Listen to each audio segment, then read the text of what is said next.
Bonjour les conducteurs, aujourd'hui on va parler d'un camion qui a littéralement disparu de nos routes européennes et je vais vous expliquer exactement pourquoi ça s'est passé comme ça. Restez jusqu'à la fin parce que la conclusion va vraiment vous surprendre.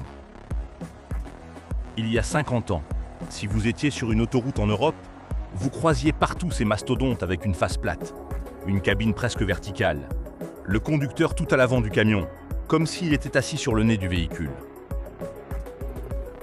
Ces engins s'appelaient des cabines avancées, ou cabover en anglais, et ils dominaient complètement le transport routier européen. Aujourd'hui, ces mêmes camions sont encore partout en Europe, et pourtant aux États-Unis, ils ont quasiment disparu. Alors pourquoi en Europe on les a gardés, et pourquoi les Américains les ont abandonnés? La réponse est plus simple qu'on ne le croit, et elle commence avec une règle de longueur. Imaginez que vous gérez une entreprise de livraison et que vous devez rentabiliser chaque trajet au maximum. La logique est évidente. Plus votre remorque est longue, plus vous pouvez charger de marchandises et plus vous gagnez d'argent par voyage. Maintenant, imaginez qu'une loi vous impose une longueur maximale pour l'ensemble de votre véhicule, tracteur et remorque confondus. C'est exactement ce qui existait en Europe et c'est toujours le cas aujourd'hui. En Europe, la loi limite la longueur totale d'un poids lourd à 16,5 mètres. Pour rentrer dans cette limite, tout en ayant une remorque la plus longue possible, les constructeurs ont eu une idée simple, raccourcir le tracteur au maximum. Et comment on raccourcit un tracteur? On supprime le capot avant, on place la cabine du conducteur directement au-dessus du moteur, et on gagne facilement 1,50 m à 2 mètres sur la longueur totale. C'est exactement ce qu'est un camion à cabine avancée. Une cabine placée au-dessus du moteur pour gagner de la place. Résultat, la remorque peut être plus longue, on charge plus de marchandises, le transporteur gagne plus d'argent. La mécanique de la maniabilité joue aussi un rôle énorme en Europe. Pensez aux centres-villes historiques, aux ruelles étroites de Paris, aux carrefours complexes de Rome, aux zones industrielles où les quais de chargement sont serrés les uns contre les autres.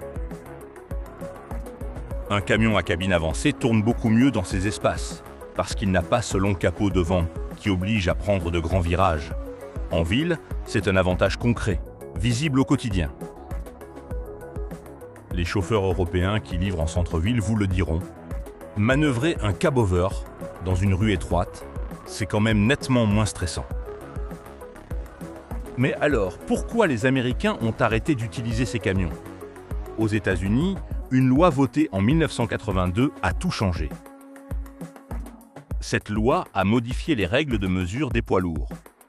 Avant cette loi, les États américains mesuraient la longueur totale du camion, tracteur plus remorque.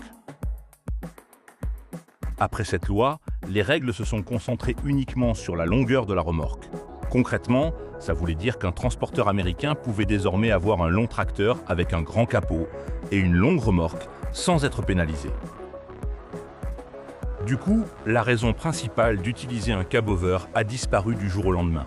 Et là, tous les défauts de ces camions sont remontés à la surface.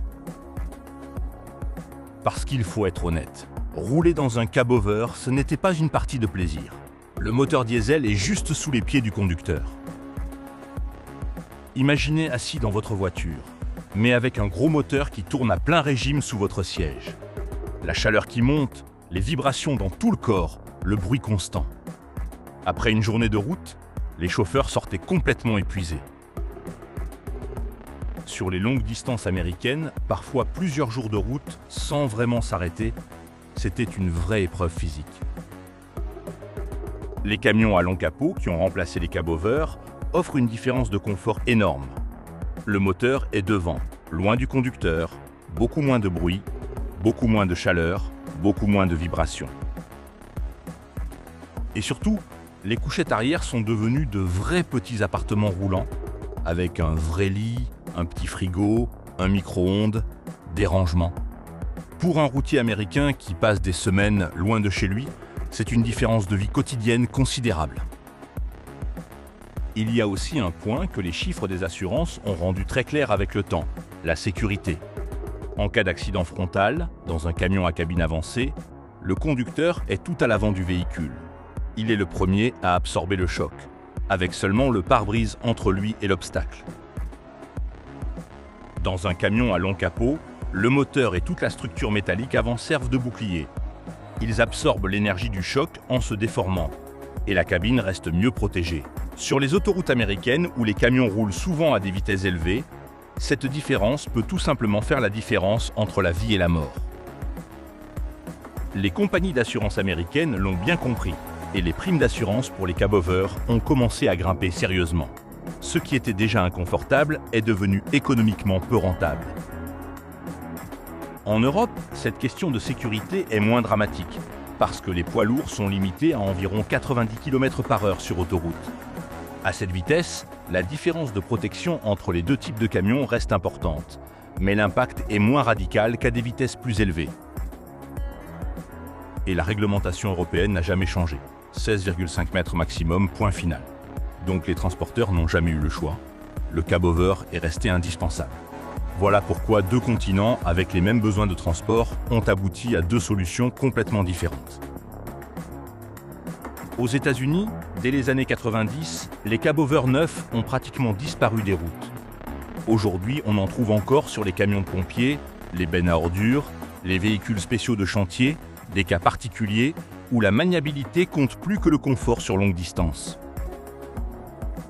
En Europe, ils sont partout, sur toutes les autoroutes, devant tous les entrepôts, dans toutes les villes. La bonne nouvelle pour les passionnés, c'est que les anciens cab-over américains des années 70 sont devenus de véritables objets de collection. Ces machines restaurées, avec leur chrome brillant et leur couleur d'époque, symbolisent toute une ère du transport américain.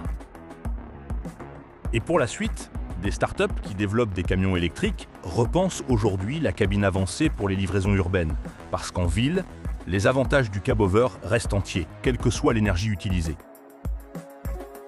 Ce que l'histoire de ces camions nous apprend, c'est que la technologie seule ne suffit pas.